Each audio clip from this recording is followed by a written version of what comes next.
Welcome back to my channel guys. तो मैं वापस से हाजिर हूँ आपके लिए बहुत ही अमेजिंग मूवी द पर्ज की एक्सप्लेनेशन के साथ। और इस मूवी में हम देखेंगे कि अमेरिका में एक रात ऐसी आती है जिसको द पर्ज नाइट के नाम से जाना जाता है। द पर्ज नाइट का कॉन्सेप्ट कुछ इस तरह से होता है कि इस रात को किसी भी तरह का क्राइम लोग कर सकते हैं।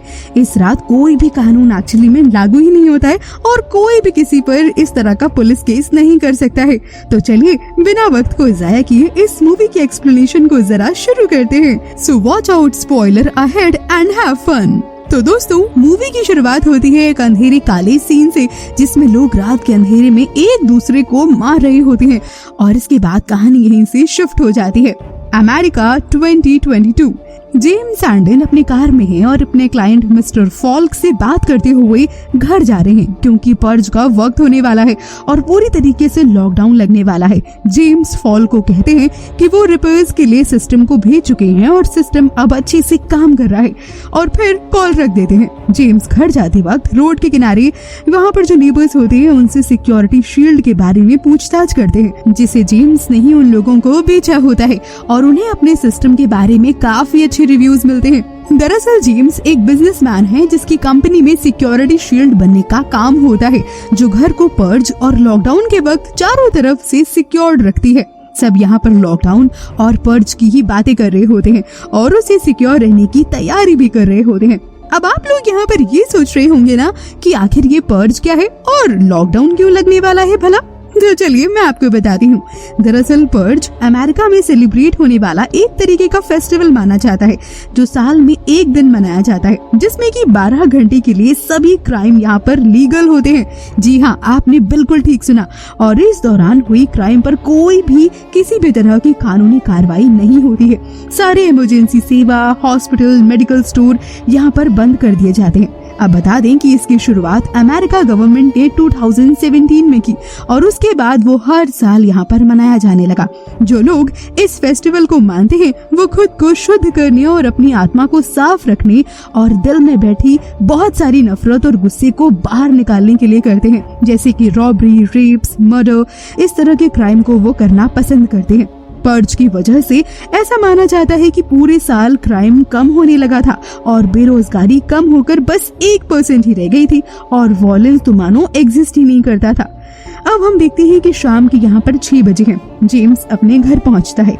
जेम्स अपनी वाइफ मैरी सैंडन से मिलता है और जो और चार्ल्स के बारे में पूछता है। यहाँ पर जो जेम्स की बेटी और चार्ल्स जेम्स का बेटा है क्योंकि जेम्स कंफर्म करना चाहता था कि घर में सब कुछ ठीक है या नहीं, क्योंकि पर्ज शुरू होने में बस 1 ही घंटा बचा है। लेकिन वहाँ एक लड़का भी था जो कि रूम में था जिसका नाम हेनरी है और वो जो का बॉयफ्रेंड होता है।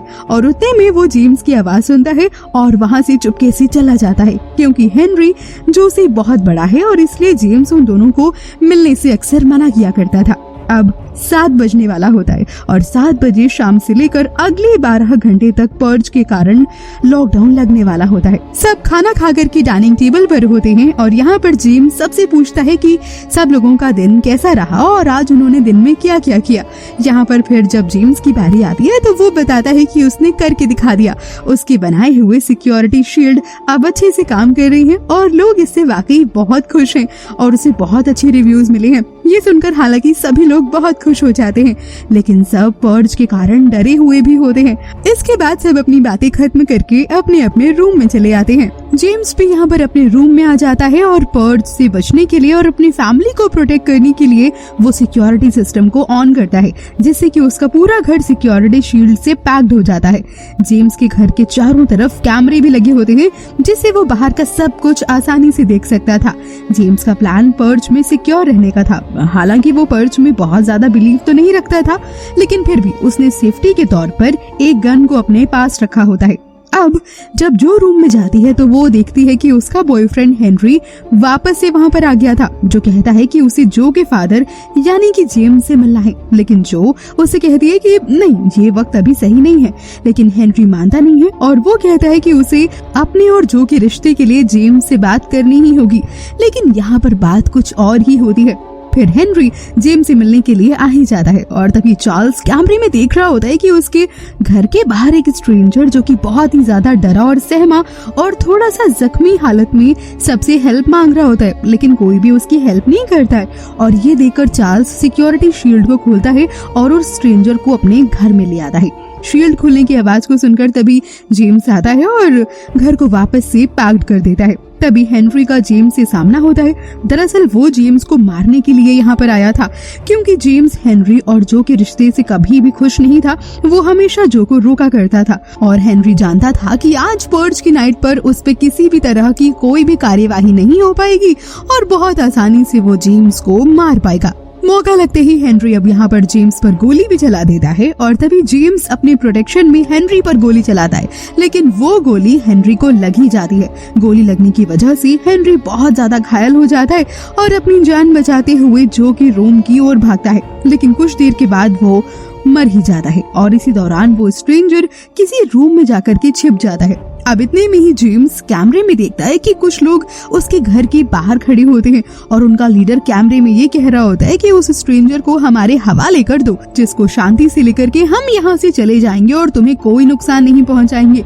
अगर जेम्स उस स्ट्रेंजर को उनके हवाले नहीं करेगा तो वो जेम्स और उसकी पूरी फैमिली को डिस्ट्रॉय कर देंगे, क्योंकि पर्ज का ये रूल होता है कि दो लोगों के बीच में कोई तीसरा नहीं आ सकता था मदद के लिए।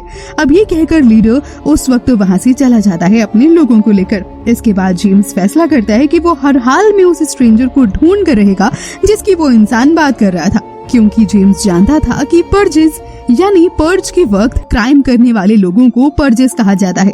उनके घर पर अगर वो लोग हमला करेंगे तो प्रोटेक्शन शील्ड को वो आसानी से तोड़ सकते हैं और इसीलिए जेम्स उस स्ट्रेंजर को ढूंढने लगता है। जेम्स के साथ उसकी वाइफ भी उसकी मदद करती है। इतने में ही जेम्स का बेटा चार्ल्स उस स्ट्रेंजर को ढूंढ लेता है, लेकिन यहाँ पर वो जेम्स को नहीं बताता है। वो उसे एक सीक्रेट प्लेस पर ले जाकर के छिपा देता है, लेकिन कुछ समय के बाद जेम्स उस स्ट्रेंजर को फाइनली ढूंढ ही लेता है। लेकिन मौका लगते ही वो स्ट्रेंजर जो पर गोली तान देता है, लेकिन तभी पीछे से मैरी आ जाती है और जिस वजह से स्ट्रेंजर डिस्ट्रैक्ट हो जाता है और जल्दी से जो वहाँ से भाग जाती है। तभी जेम्स और स्ट्रेंजर में काफी ज्यादा लड़ाई होने लगती है और इसी के दौरान जेम्स से गोली चल जाती है जो कि स्ट्रेंजर को लग जाती है और वो और भी ज्यादा जख्मी हो जाता है। अब यहाँ पर जेम्स पूरी तरह से उसे अपने कब्जे में लेकर के बांध लेता है और उसे उस लीडर को लौटाने का फैसला कर लेता है, लेकिन तभी मैरी मना करते हुए जेम्स से कहती है कि किसी बेगुनाह को वो मौत के हवाले ना करे तो ही बेहतर है और एटलीस्ट किसी की जान के बदले वो अपनी फैमिली को ना बचाए, क्योंकि अगर वो ऐसा करेगा तो फिर उनमें और उस पर्जिस में भला अंतर ही क्या रह जाएगा। और तभी वो स्ट्रेंजर मैरी की बात सुनता है और जेम्स से कहता है कि मुझे उस पर्जिस के हवाले करके तुम अपनी फैमिली को बचा लो, नहीं तो मेरी वजह से तुम्हारी भी फैमिली बहुत बड़ी प्रॉब्लम में फंस जाएगी मेरी तरह। अब ये सुनकर जो जेम्स होता है वो स्ट्रेंजर पर तरस खा जाता है और वो लोग फैसला करते हैं कि वो उस स्ट्रेंजर को लीडर के हवाले नहीं करेंगे और उसे यहाँ से बाहर नहीं भेजेंगे और उसकी हिफाजत करेंगे और पर्जिस से लड़कर मुकाबला करेंगे। अब कुछ वक्त गुजरने के बाद वो लीडर अपने गैंग के साथ दोबारा उस स्ट्रेंजर को ढूंढने के लिए वहां पर आ जाते हैं और जेम्स के घर पर फाइनली हमला कर देते हैं। प्रोटेक्शन शील्ड को तोड़कर वो लोग पूरी तरह से घर के अंदर घुस जाते हैं। अब जेम्स और उसकी फैमिली अपने गन्स के साथ पूरी तरह से तैयार होती है। जेम्स बहुत हिम्मत से उन लोगों से मुकाबला कर ही रहा होता है और उन पर हमला करके धीरे धीरे उन लोगों को मार रहा होता है, लेकिन इसी बीच जेम्स को उसका लीडर चाकू मार देता है, जिससे अब जेम्स की फैमिली एक तरह से खतरे में फंस जाती है, क्योंकि जेम्स जो कि मेन होता है उसी को यहाँ पर चाकू लग चुकी होती है।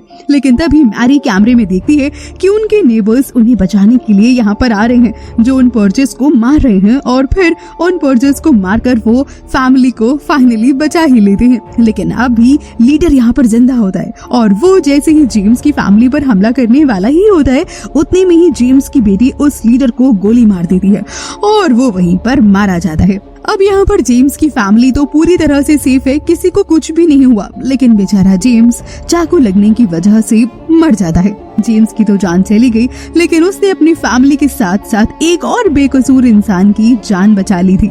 लेकिन अब भी पर्ज का वक्त खत्म नहीं हुआ है, तो फिर वो किसी और इंसान पर इस तरह से भरोसा नहीं कर सकते थे। और तभी नेबर्स जेम्स की फैमिली पर हमला करने का इरादा बना लेते हैं, क्योंकि उन नेबर्स को पर्ज की नाइट से अच्छा मौका फिर नहीं मिल सकता था। दरअसल उसके नेबर्स जेम्स और उसकी फैमिली को मारना चाहते थे। जी हाँ, वो अपने हाथों से उन लोगों को मारना चाहते थे और इसीलिए उन्होंने उन पर्जेस से उन लोगों को बचाया था, क्योंकि ये काम उन्हें करना था। अब आप लोग सोच रहे होंगे, लेकिन आखिर क्यों? आखिर वो नेबर्स इसकी फैमिली को मारना क्यों चाहते थे? नेबर्स जेम्स की फैमिली को दरअसल मारना इसलिए चाहती थी क्योंकि उन्हें लगता था कि जेम्स और उनकी फैमिली उनके खरीदे हुए प्रोटेक्शन शील्ड के पैसे पर ऐश करती है, और इसीलिए वो लोग उनसे बहुत ज्यादा नफरत करते थे और जेलस फील करते थे। और यही था इन लोगों का रीजन उनको मारने का। वो सारे नेबर्स पहले उन गवर्नमेंट को शुक्रिया करते हैं क्योंकि उन्होंने पर्ज जैसे फेस्टिवल को बनाया और लोगों को अपना गुस्सा और नफरत निकालने का मौका दिया। जेम्स की फैमिली बहुत ज्यादा यहाँ पर डर जाती है क्योंकि उन्हें बचाने वाला अब कोई नहीं था। जैसे ही नेबर्स उस फैमिली को शूट करने वाले होते हैं, उतने में ही वो स्ट्रेंजर वहाँ पर आ जाता है और उन सबको बचा लेता है। और अब उसकी गन पॉइंट पे वो सारे लोग होते हैं और तभी वो जेम्स की वाइफ से पूछता है कि वो इन सबको मार दे या फिर छोड़ दे। लेकिन मैरी बहुत अच्छे दिल की इंसान होती है और वो उन लोगों को मारने से मना कर देती है क्योंकि वो किसी को नुकसान नहीं पहुंचाना चाहती थी। और ये देखकर उन नेबर्स को बहुत ज्यादा शर्मिंदगी महसूस होती है कि वो क्या करने जा रहे थे। अब पर्ज खत्म होने में बस कुछ ही देर बची थी, इसीलिए स्ट्रेंजर उन लोगों को तब तक बांध के रखते हैं और पर्ज खत्म होते ही उन लोगों को आजाद कर देता है। इसके बाद सभी लोग अपने अपने घर चले जाते हैं और तभी मैरी स्ट्रेंजर को शुक्रिया अदा करती है और गुड लक कह के वहाँ से विदा कर देती है। तो इस तरह से मूवी यहाँ पर खत्म हो जाती है, लेकिन क्योंकि जेम्स मारा गया इसलिए इसकी एंडिंग थोड़ी सी सैड हो जाती है।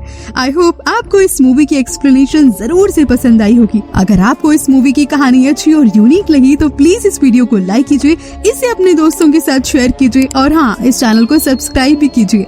बेल आइकन दबाइए ताकि आपको हमारे इसी तरह के वीडियोस कंटिन्यूअसली मिलते रहें। मिलती हूँ आपसे अगले वीडियो में। Till then take care, bye bye.